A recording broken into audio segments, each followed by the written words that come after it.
નમસ્કાર ખેડૂત મિત્રો, આપણે આજે ધારી તાલુકાના ખીચા ગામે આવ્યા છીએ. ખીચા ગામમાં ભરતભાઈ મહેતા છે, એણે એના પોતાના જ ખેતરની અંદર અત્યારે ચોમાસાની સિઝનમાં 1 વીઘાની રીંગણી વાવી છે. 5-6 દિવસ પહેલાં એ દુકાને આવ્યા હતા ધારી ખાતે મારુતિ એગ્રોમાં. આવીને એમને કીધું કે સાહેબ હવે રીંગણીમાં ઈળું બહુ આવી ગઈ છે, હવે આનું શું કરવું, રીંગણી કાઢી નાખવું કે રહેવા દઉં, કંઈ સમજાતું નથી. મેં કીધું હું આંટો મારીને જોઈ જઈશ. એટલે હું આવ્યો હતો અને સાથે સાથે દવાઈ લેતો આવ્યો હતો. એ ભરતભાઈને આપણે 5 દિવસ પહેલાં રેવા કંપનીનું ગ્લેડિયેટર આપ્યું હતું.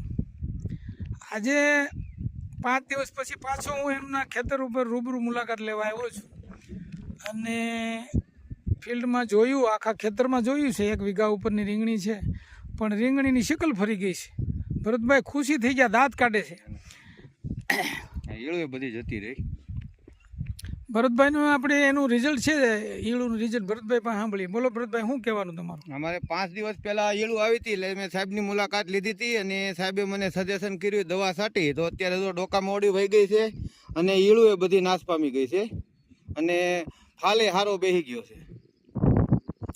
એટલે ખેડૂત મિત્રો, ગ્લેડિયેટર એક એવા પ્રકારની દવા છે જે રીંગણાની અંદર, કપાસના જીંડવાની અંદર અને રીંગણાના છોડની અંદર ઘૂસી અને ઈળને મારે છે.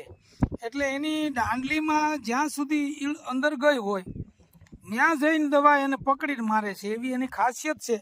અને છાંટ્યા પછી ઈળ મરી જાય છે ને ઈળ મરી ગયા પછી એ પાકની આખું કલર બદલી જાય છે, પાકની આખી તંદુરસ્તી બદલી જાય છે. એટલે આપણે જોઈએ છીએ એટલે એ ફાલ પણ ધીમું ધીમું આવવા મળ્યો છે અને રીંગણા છે બહુ સરસ મજાના છોડ થઈ ગયા છે.